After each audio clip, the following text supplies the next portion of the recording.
I never thought a single text message could flip my entire world upside down. That night, I was just lying on my bed, scrolling mindlessly through my phone after a long day at work. My girlfriend's name popped up on the screen, and I smiled without thinking, expecting her usual sweet goodnight texts. But what I read next made my heart stop. She wrote, "I'm pregnant, but it's not yours."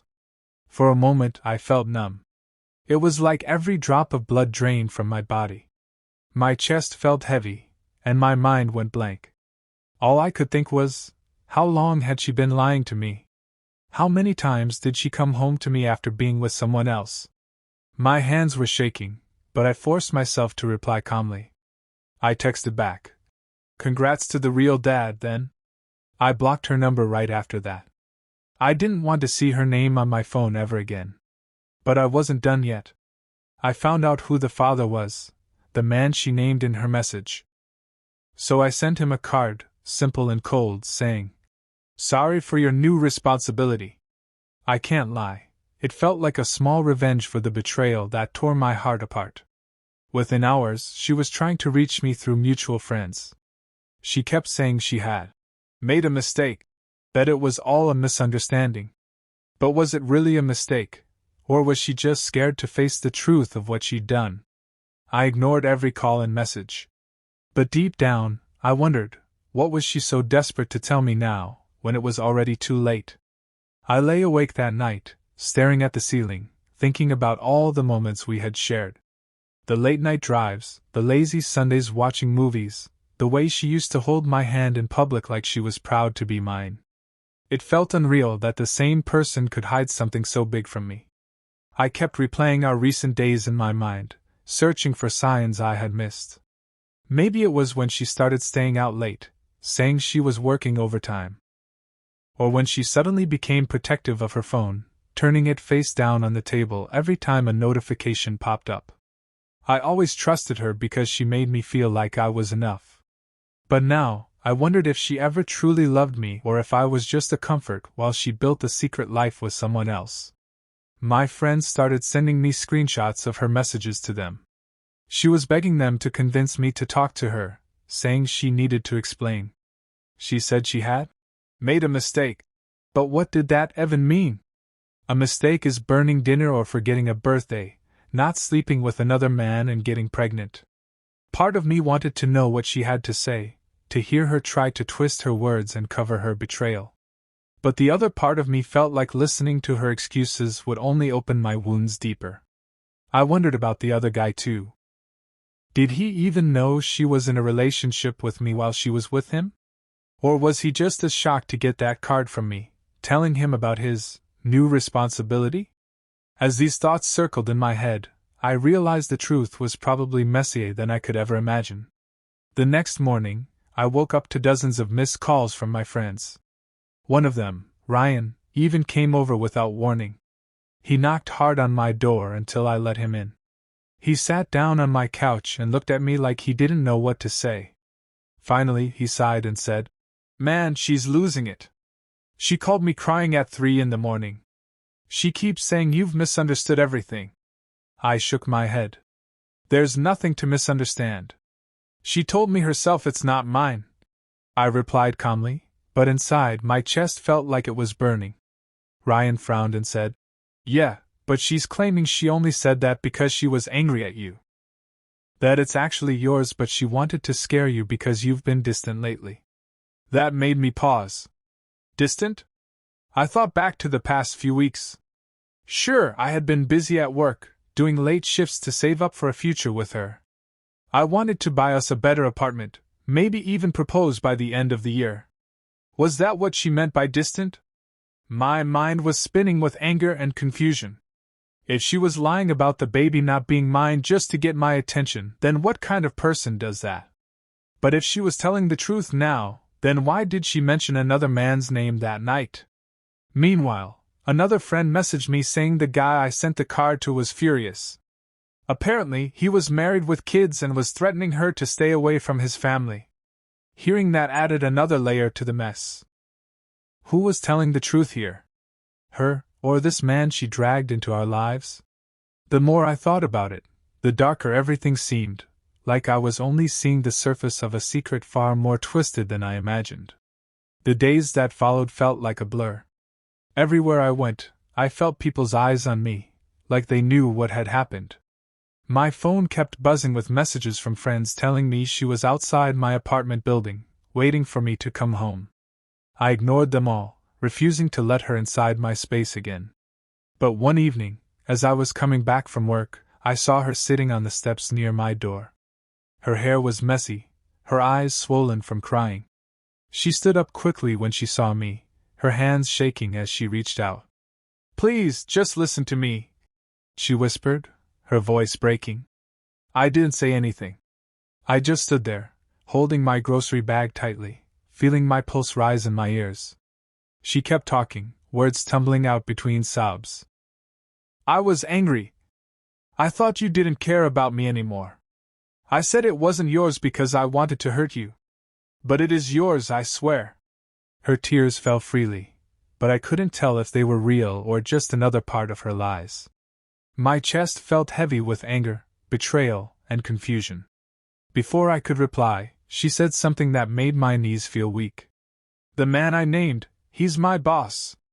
I thought if you believed it was his, you'd fight for me, you'd prove you still loved me." I couldn't believe what I was hearing. My boss. My stomach twisted in disgust and shock. Did she really think manipulating me like that would fix our problems? Before I could even gather my thoughts, she dropped to her knees, clinging to my leg, crying loudly. Neighbors peeked through their windows as her sobs echoed through the quiet night. I felt trapped in a nightmare, with everyone watching and no idea what I was supposed to do next. I pulled my leg away from her grip and stepped back, feeling disgusted and overwhelmed. She looked up at me with tear-filled eyes, whispering, "Please, please just hear me out." I was about to tell her to leave when my phone rang. I glanced at the screen and froze. It was an unknown number, but something told me to answer. As soon as I picked up, a deep male voice spoke urgently. "Is this Daniel? I need to talk to you about Mia." My heart raced. "Who is this?" I asked sharply. The man sighed heavily on the other end. "I'm her ex-fiancé. We were supposed to get married last year, but she left me suddenly. I just found out recently she was seeing someone else, and now she's telling me she's pregnant with my child." My legs felt weak. I leaned against the wall, trying to process his words. She was shaking her head frantically, mouthing, "No, no, no," as if she knew exactly what the man was saying. "She told you it was yours too, didn't she?" he continued, his voice full of bitterness. "I'm sorry, man. She's been doing this for years. Playing with people's lives. Lying about pregnancies and dragging men into her games. I just thought you deserved to know before you throw away your life for her lies." I ended the call without replying, my hands trembling. I looked down at her, still kneeling on the cold steps, sobbing uncontrollably. Suddenly, everything felt darker. How many men had she done this to? Was this even about love, or was she hiding something much deeper and more dangerous? At that moment, I realized I didn't really know the woman I once planned to spend forever with. And maybe I was only seeing the beginning of her twisted secrets.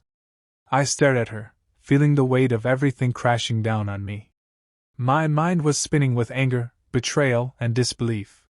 Slowly, I bent down so I could look her in the eyes. "How many men have you done this to?" I asked quietly. She sobbed harder, shaking her head. "Please, Daniel, it's not like that. I love you. I just didn't want to lose you." Her words felt empty, like echoes bouncing off cold walls. I took a deep breath, trying to stay calm. "You told me it wasn't mine. You named your boss. Now your ex-fiancé says you told him the same thing. What exactly are you trying to do, Mia?" She reached out to touch my face, but I pulled back. Her tears fell harder. I didn't know what else to do. I needed money, Daniel. I lost my job months ago. I was scared to tell anyone, and I thought if you believed it was someone else's, you'd leave me, and then I could make him take care of me. But when you left so easily, I panicked. For a moment, everything fell silent around us. The only sound was her soft crying. I felt sick to my stomach.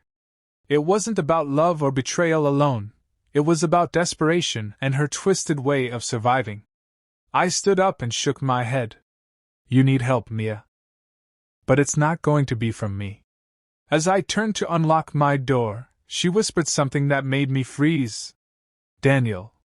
I'm actually pregnant. But it's neither yours nor his. I don't even know who the father is.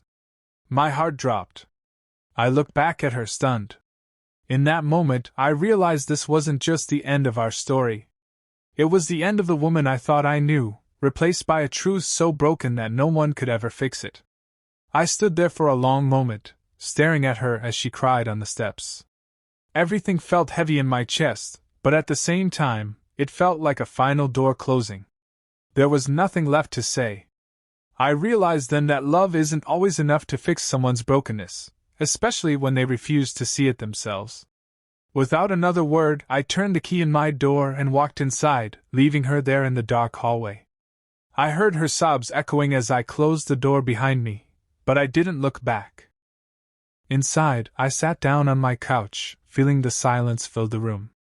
My phone buzzed again with messages from friends asking if I was okay, if I needed anything. I replied to them simply, I'm fine. Just tired. Because that was the truth. I was tired of lies, tired of betrayal, tired of pretending that love could cover up everything.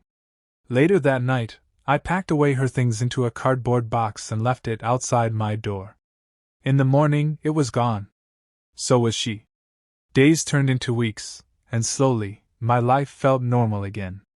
I focused on my work, spent time with friends, and found small joys in my routines. Sometimes I thought about her, wondering where she went or what she was doing. But each time, I reminded myself that I did the right thing by walking away. Loving someone doesn't mean sacrificing your peace for their chaos. In the end, this experience taught me something I'll never forget. People will show you who they truly are when you least expect it. And when they do, it's better to accept the truth than keep believing in a lie that could destroy you.